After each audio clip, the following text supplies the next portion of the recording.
ওকে। আসসালামু আলাইকুম দর্শক বন্ধুরা, সবুজ শক্তি বায়োগ্যাস প্রকল্প থেকে আপনাদের স্বাগতম জানাচ্ছি। আমি আবুল হোসেন। দর্শক বন্ধু, আজকে আমরা আসছি নরসিংদীর রায়পুরে একটি নতুন বায়োগ্যাস প্ল্যান্ট বসানোর জন্য। ঈদের পরে আমরা নতুন করে কাজ শুরু করছি। ইতিমধ্যেই আমরা গতকালকে একটা সাভারে বসাইছি, আজকে চলে আসছি নরসিংদীতে। দর্শক বন্ধুরা, বায়োগ্যাস আমাদের দেশে উৎপাদন এবং ব্যবহার 25-30 বছর আগের থেকেই হচ্ছে, বা আমরা বায়োগ্যাস উৎপাদন করতেছি গোবরের গ্যাস, গোবর থেকে, মুরগির বিষ্ঠা দিয়ে, কোয়েলের বিষ্ঠা দিয়ে। কিন্তু বর্তমানে যে টেকনোলজিটা আমরা ব্যবহার করতেছি গ্যাস উৎপাদনের জন্য, সেটা হচ্ছে প্লাস্টিক ট্যাঙ্কের মাধ্যমে গোবর বা মুরগির বিষ্ঠা, কোয়েলের বিষ্ঠা দিয়ে গ্যাস উৎপাদনের জন্য এই লেটেস্ট টেকনোলজিটা আমরা ব্যবহার করতেছি। ইটসিমেন্টের যে সনাতন পদ্ধতি, দাদার আমলের যে পদ্ধতিতে আমরা বায়োগ্যাস উৎপাদন করতাম, ওই পদ্ধতি আর এই পদ্ধতির মধ্যে বেসিক কিছু পার্থক্য আছে। বেসিক পার্থক্যগুলোর মধ্যে অন্যতম প্রধান যে পার্থক্য, সেটা হলো ইটের যে প্ল্যান আমরা করি হাউস করে মাটির ভিতরে, সেটা আপনি চাইলে যে কোনো সময় কিন্তু তুলে অন্য জায়গায় সরানো সম্ভব না। আমরা চাইলে কিন্তু 5 বছর পরে বা 10 বছর পরে এটা তুলে আরেক জায়গায় নিয়ে যেতে পারবো না। বা আমার গরু নাই, আমি এটা আর ব্যবহার করতে পারতেছি না, এটা কিন্তু তুলে আমি বিক্রি করে ফেলতে পারবো না আরেক খামারির কাছে বা আরেক প্রতিবেশীর কাছে। এই ট্যাঙ্কির মাধ্যমে যারা বায়োগ্যাস ইতিমধ্যে সেট আপ করছেন, তাদের একটা প্লাস পয়েন্ট হলো কি, তারা যে কোনো সময় চাইলে এটা ইনস্টল করার পরে, বসানোর পরে, গ্যাস উৎপাদন হওয়ার পরে 5 বছর, 10 বছর, 15 বছর, ইভেন দো 20 বছর পরেও যদি আপনি চান, আপনি এইটা আর ব্যবহার করবেন না। 20 বছর এখান থেকে গ্যাস নিছেন, বাট এখন এটা আপনি, আপনার গরু নাই অথবা এটা কারো কাছে সেল করে দিবেন, তখন কিন্তু চাইলেই এটা আমরা তুলে আরেক জায়গায় নিতে পারবো, স্থানান্তরিত করতে পারবো। এটা হচ্ছে গিয়ে পোর্টেবল একটা বায়োগ্যাস সিস্টেম। এটা কিভাবে করে অনেকেই প্রশ্ন করছেন আমাদেরকে, যে এটা আমি 5 বছর পরে যদি তুলতে হয়, এক জায়গা থেকে আরেক জায়গায় নেওয়ার প্রয়োজন হয়, তখন আমরা এটা কিভাবে তুলবো। আজকে দেখাবো এই ভিডিওর মাধ্যমে কিভাবে আপনারা 5 থেকে 10 বছর, 15 বছর, ইভেন তো 20 বছর পরেও এটা তুলে এক জায়গা থেকে আরেক জায়গায় সরাতে পারবেন। এটা খুবই সিম্পল একটা বিষয়। আমরা জানি এই ট্যাঙ্কের মধ্যে 6,000 লিটার ক্যাপাসিটির একটা ট্যাঙ্ক দেখতে পাচ্ছেন, 7 ফিট লম্বা, 5.5 ফিট ডায়ার যে ট্যাঙ্কটা। এই ট্যাঙ্কটা যখন আমরা গোবর এবং পানি দিয়ে ভর্তি করব, তখন এইটার ওজন 6,000 লিটার হবে।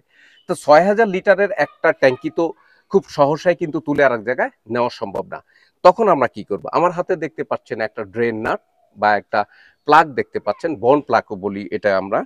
এই বন প্লাগটা কিন্তু থাকে এই জায়গাটায়, এই যে ট্যাঙ্কির একেবারে সবার নিচে, এইখানে এই বন প্লাগটা লাগানো থাকে। এই বন প্লাগটা দেওয়ার উদ্দেশ্য হচ্ছে গিয়ে, যখন আমরা ভবিষ্যতে এই এই ট্যাঙ্কটা এক জায়গা থেকে তুলে আর এক জায়গায় নেওয়ার দরকার হবে, সেটা 5 বছর পরে হোক, 10 বছর পরে হোক, ইভেন তো 20 বছর পরে হোক না কেন, যদি আমার এই ট্যাঙ্কিটা এখান থেকে তুলে অন্য কোথাও নিতে হয় কোনো কারণে, এই জায়গায় আমি একটা বিল্ডিং করব বা এই জায়গাটা আমার কাজে লাগতেছে, অথবা এটা আমি আর ব্যবহার করব না, আমি আগে গরু ছিল, গরু এখন নাই, এটা সেল করে দিব, আমি 20 বছর পরে কিন্তু এটা তুলে আর এক খামারি ভাইয়ের কাছে বিক্রি করে দিতে পারবো। তখন আমরা কি করব, ভেরি সিম্পল, এটা আমরা যেভাবে বসাচ্ছি ঠিক সেভাবেই তুলবো। প্রশ্ন হচ্ছে এই 6,000 লিটার লোডটা আমি কিভাবে আনলোড করব বা এটাকে হালকা করব। এটা আমরা চারপাশ দিয়ে 1 ফিট করে মাটি, চারপাশ দিয়ে এটা খুঁড়বো। খোঁড়ার পরে এই জায়গাটা আসবো, একটা রেঞ্জ দিয়ে ড্রেনারটা খুলে দিব। খুলে দেওয়ার পরে এর ভিতরে যে লোড আছে, লিকুইড আছে, স্ল্যারি বা গোবর পানি যা আছে, সব কিন্তু এখান দিয়ে বের হয়ে যাবে। প্রয়োজনে আমরা সামনে দিয়ে বা উপর দিয়ে, যে এখান থেকে ইনলেট আছে, ইনলেট দিয়ে কিছু হুস পাইপ দিয়ে পানি দিব। পানি দিলে কিন্তু এটা ওয়াশ আউট হয়ে এখান দিয়ে বের হয়ে যাবে। যখনই এই ভিতরের কাঁচামাল বের হয়ে যাবে, তখন কিন্তু ট্যাঙ্কিটা হালকা হয়ে যাবে। এখন যেমন এই দেখ, এটা মুভ করা যাচ্ছে সহজেই, 2 জন বা 3 জন মানুষ এটা কিন্তু নাড়াচাড়া করা যাবে। তখন কি হবে, আমরা সব ভিতরের কাঁচামাল যখন বের হয়ে যাবে, তখন কিন্তু এটা আবার 4-5 জনে মিলে রশি দিয়ে, বাঁশ দিয়ে তুলে পরিষ্কার করে ভ্যানে করে কিন্তু এটা আরেক জায়গায় নিয়ে যাওয়া যাবে। সেটা আমি আমার অন্য এক ভাইয়ের খামারে দেই বা বিক্রি করে ফেলি, করা যাবে। তো এই ড্রেনারটা থাকার কারণে কিন্তু আপনার এটা আনলোড করা যাচ্ছে। এবং আরো একভাবে আনলোড করা যায়, সেটা হচ্ছে এখানে যে পাইপটা থাকবে, আপনারা যে দেখতে পাচ্ছেন, এই পাইপটা কিন্তু এটা ইনলেট, এটা দিয়ে কিন্তু গোবর ঢুকবে। এটা কিছুক্ষণ পরে আমরা এখানে ফিট করব। তো এইখানে সেট করার পরে এইখানে যে ক্লাম থাকবে, এই পাইপটা কিন্তু ক্লামের মাধ্যমে এখানে লাগানো থাকবে। আমরা খুবই টেকনিক্যাল একটা বিষয় এটা। ক্লামটা আমরা কি করব, স্ক্রু ড্রাইভার দিয়ে ক্লামটা লুজ করব। লুজ করলে এখানে পিভিসি গাম থাকবে, এটা কিন্তু ক্লাম লুজ করার পরে একটু নাড়াচাড়া দিলে এটা ছুটে যাবে। ছুটে গেলে তখন এইখান দিয়েও কিন্তু ময়লা সব বের হয়ে যাবে। দেন আমরা উপর দিয়ে পানি দিব, পানি দিয়ে ভিতরের আরো যে স্লারি থাকবে সেগুলো পরিষ্কার করলে কিন্তু এই জিনিসটা হালকা হয়ে যাবে।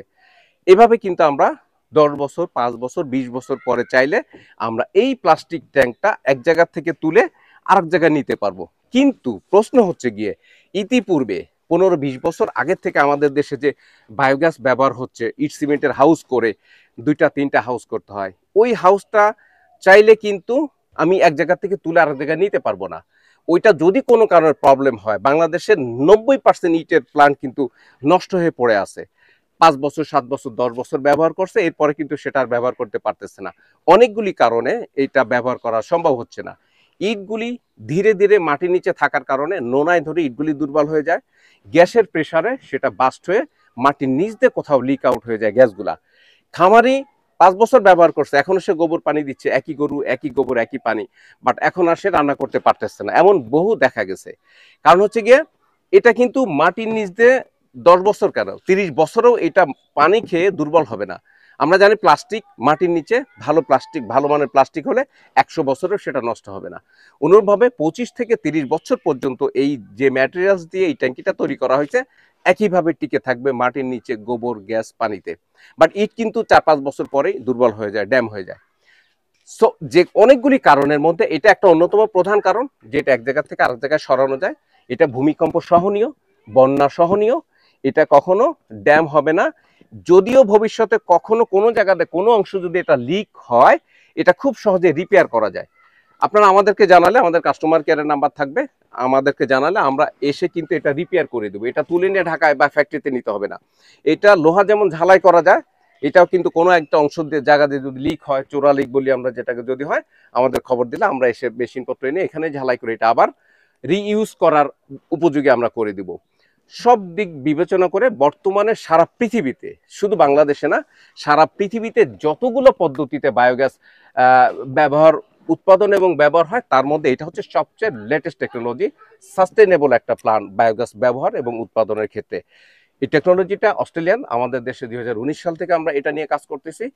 ইতিমধ্যে বাংলাদেশের হাজার হাজার খামারিরা এই সিস্টেমে বায়োগ্যাস উৎপাদন করে ব্যবহার করতেছে। দর্শক বন্ধু, আপনারা যারা এই ভিডিওটা দেখতেছেন, যারা গরু পালন করেন, 1টা-2টা গরু খামার পর্যায়ে পালন করেন অথবা পারিবারিকভাবে পালন করেন, তারা চাইলে কিন্তু আপনাদের গোবরটা বাইরে ফেলে দিয়ে পরিবেশ নষ্ট না করে আপনার জ্বালানি খরচটা সেভ করতে পারেন এই পদ্ধতিতে গ্যাস উৎপাদন করে।